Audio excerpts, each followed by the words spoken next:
Dissolution का सबसे important है ये account. This account means everything in dissolution. All the journal entries you will do keeping in mind this particular account only. Now, yesterday I have already explained it. Today, within 2-3 minutes, I will again tell you what are the things which should be recorded on the credit side and what are the items which are recorded on the debit side. They are interrelated. Like here, you have to copy from the balance sheet. A balance sheet of the firm will be given at the time of the date of the dissolution of the firm. Balance sheet is given and it is written there, the partners decided to dissolve the firm. The firm is dissolved on this particular date, and at the date of dissolution of the firm, the things are like this. पूरी balance sheet आपके सामने है. उस balance sheet में assets और liabilities आपको दी हुई होंगी, एंड असेट्स और लायबिलिटीज में से आपको क्या क्या यहां पर उतारना है, that you should no.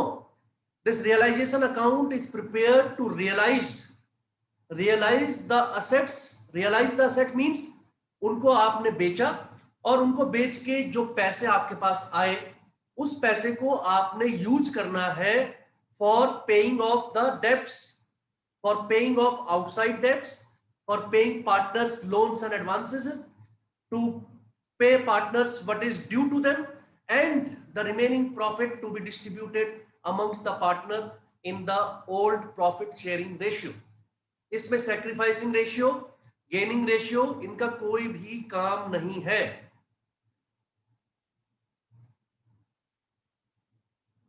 Okay. On the credit side, the first item to appear is all the liabilities. All the liabilities will be shown on the credit side,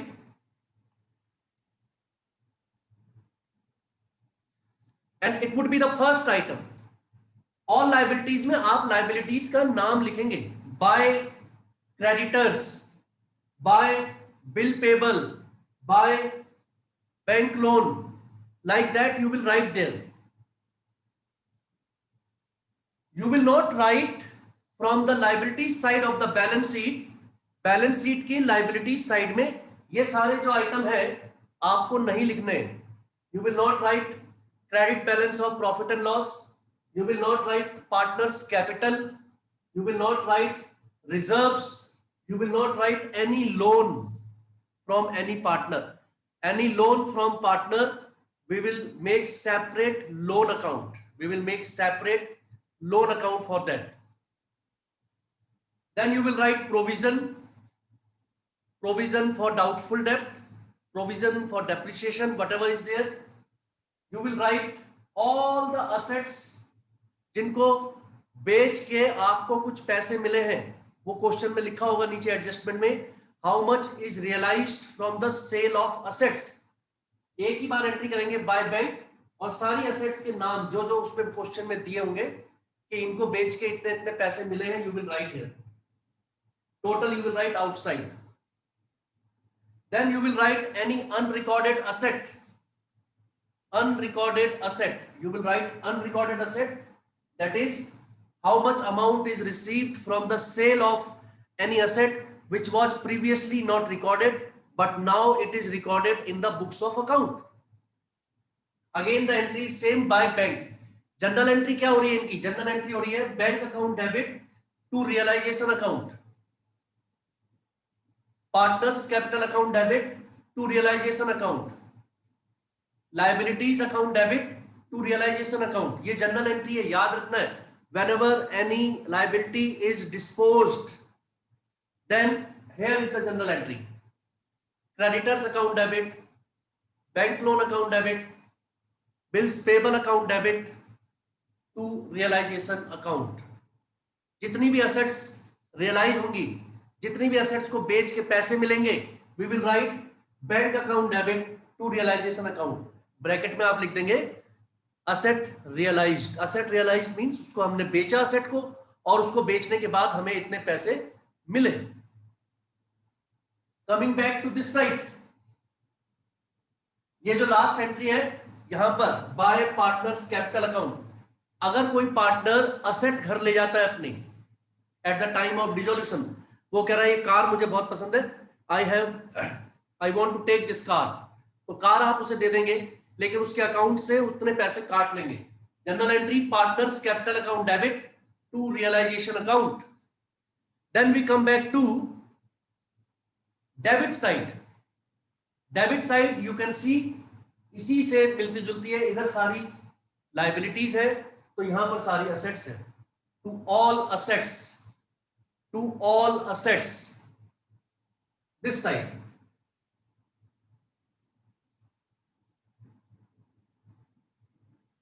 कौन कौन सी असेट छोड़ के कैश नहीं लिखेंगे? बैलेंस शीट से ये items आपको नहीं उतारने, कैश नहीं उतारना है, बैंक नहीं उतारना है, प्रॉफिट एंड लॉस नहीं उतारना है, लोन टू पार्टनर नहीं उतारना है, डेबिट बैलेंस नहीं उतारना है, कैपिटल अकाउंट या करंट अकाउंट का। फिक्टिशियस असेट नहीं उतारनी है कोई। Fictitious assets, fictitious assets means deferred revenue expenditure, advertisement suspense account, ये आप नहीं उतारेंगे। This you will leave it as it is. यहां पर लिखा है फिक्टिशियस असेट्स। बैलेंस शीट की असेट साइड में जितने भी आइटम होते हैं उनमें से आप वही उतारेंगे जो आपकी फिक्स्ड टेंजिबल असेट्स हैं, करंट असेट्स हैं। You will not copy these items of the asset side. इनको कहीं और शो करना है, जब आप क्वेश्चन करेंगे then you will come to know, but not in realisation account. क्या आपने कहा कि सर ने लिखा था सारी असेट्स उतार देना, all assets except these, so don't copy them. Keep the camera on, Kush. Keep your cameras on. Kush Piplani is there keeping camera off.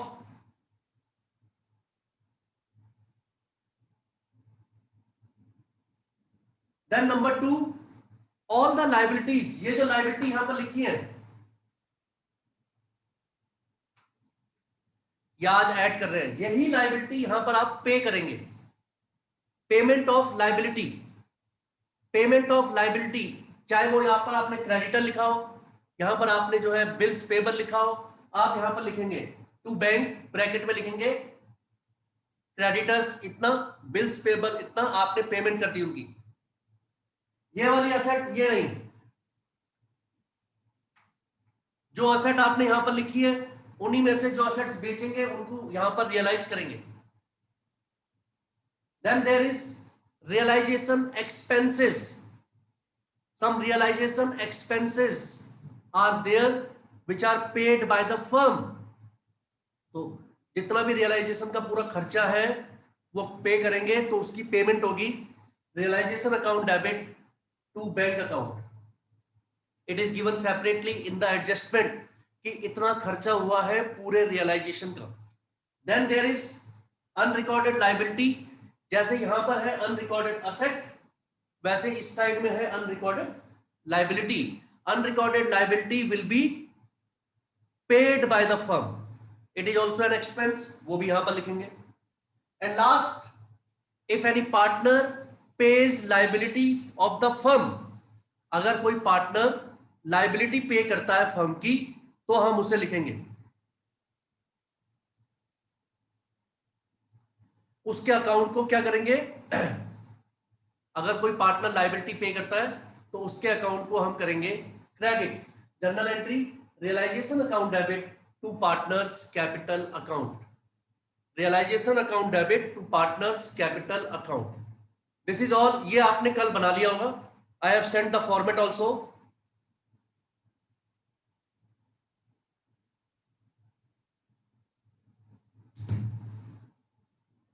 पहले 2-4 लोगों को रिमूव कर दे जिनके कैमरे ऑफ चल रहे हैं।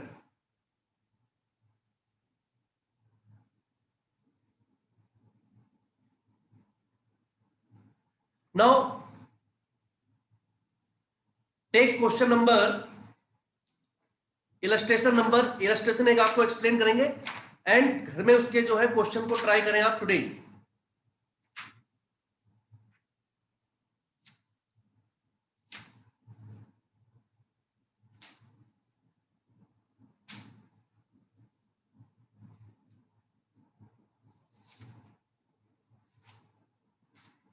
इलस्ट्रेशन नंबर 5,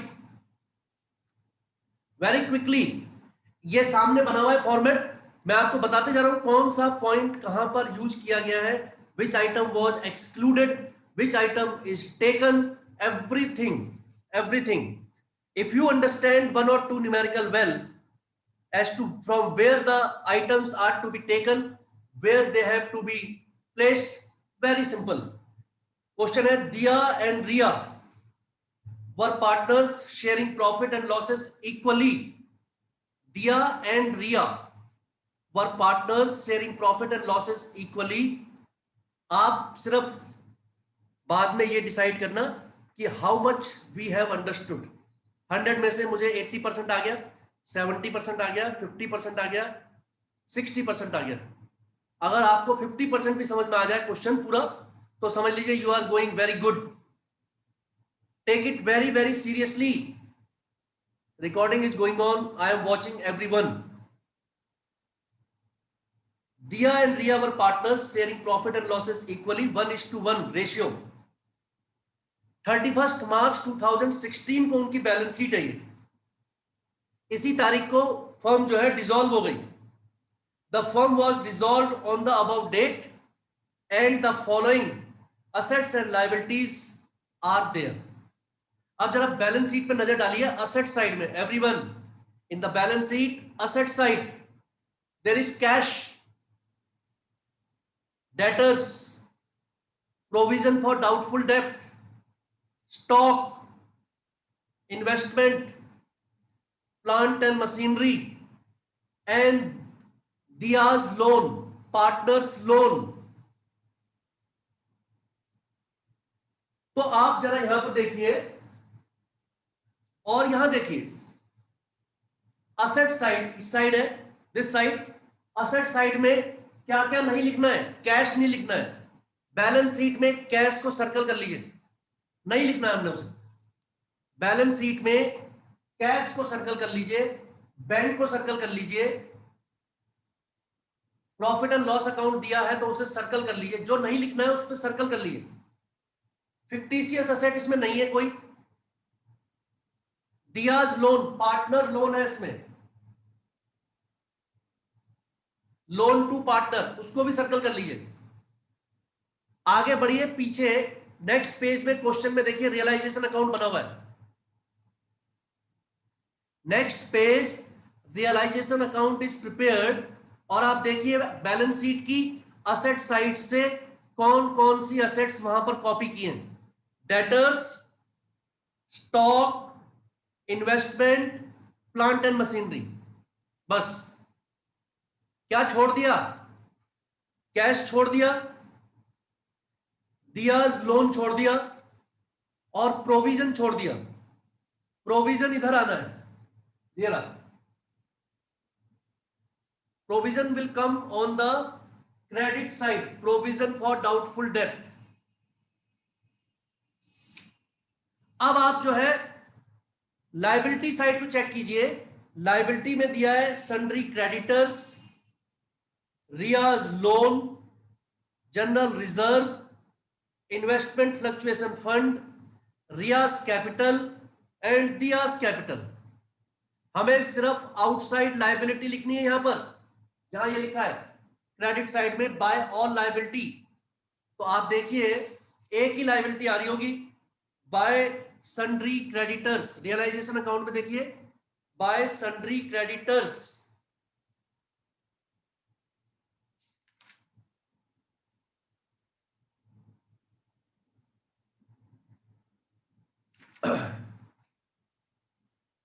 क्या क्या नहीं आएगा,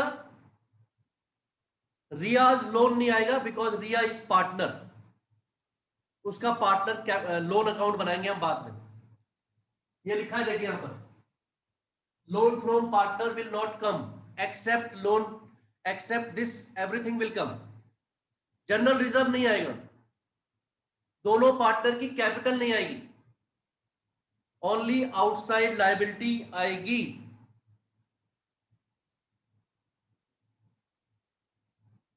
और आपका investment fluctuation fund, investment fluctuation fund आएगा, because already investment fluctuation fund की इन्वेस्टमेंट वहां पर है, already there is investment in the question. So this investment fluctuation fund is now of no use because firm is going to get dissolved, so it will be written there. तीसरा important जो काम आपको करना है, नीचे adjustment में ये देखना है कि किस असेट को बेच के कितने पैसे मिले. नीचे एडजस्टमेंट में देखिए, point number 1, creditors were paid off by giving them plant and machinery at a discount of 10% and balance in cash. Plant and machinery है आपकी 39,000 की, उसमें 10% डिस्काउंट कर दीजिए, 3900. 39,000 में से 3900 माइनस बचे 35,100. टोटल पैसे हमने क्रेडिटर्स को देने 60,000. 39,100 की मशीन दे दी हमने, 35,100 की, और बाकी के पैसे हमने उन्हें पेमेंट कर दिए. ये देखिए रियलाइजेशन अकाउंट में क्या लिखा है, टू कैश, ब्रैकेट में लिखा है क्रेडिटर्स को पेमेंट किए, ये वाली this general entry to cash account लिखा है, यहां पर लिखा है टू बैंक. कैश इसलिए लिखा है क्योंकि बैलेंस शीट में कैश बैलेंस दिया है, अगर बैंक बैलेंस दिया होगा तो आप यहां लिखेंगे बैंक.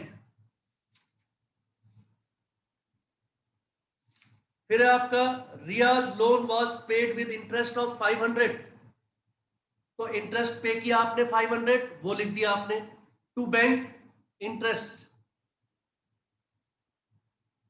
फिर आपने पे किया है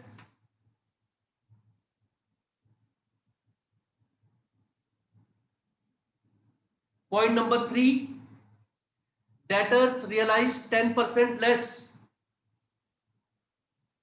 डेटर्स से हमें 10% कम पैसे मिले,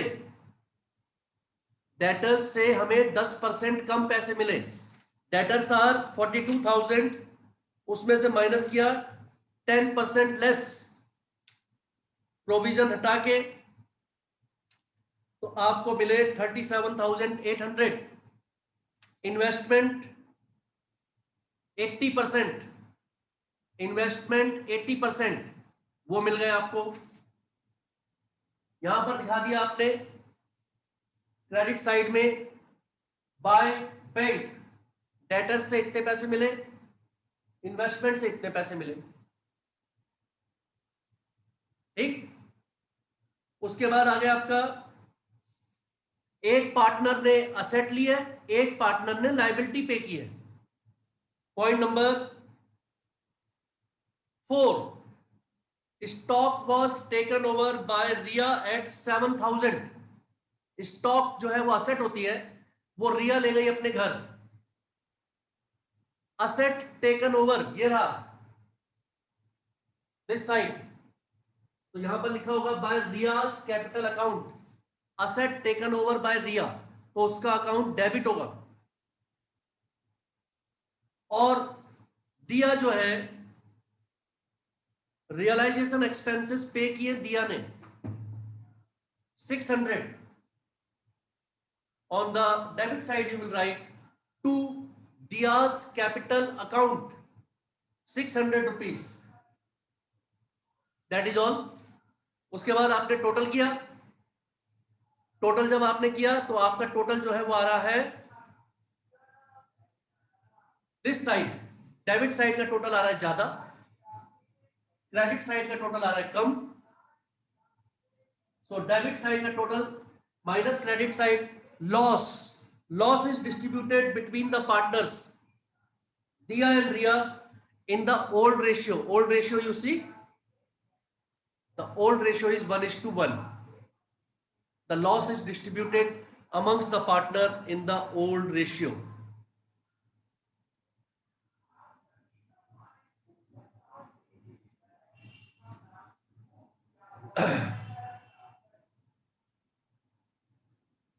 Somebody is asking me chapter कौन सा है.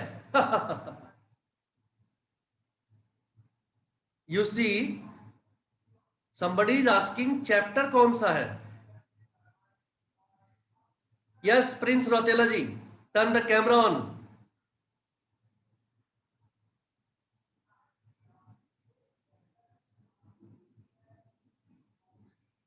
Yes,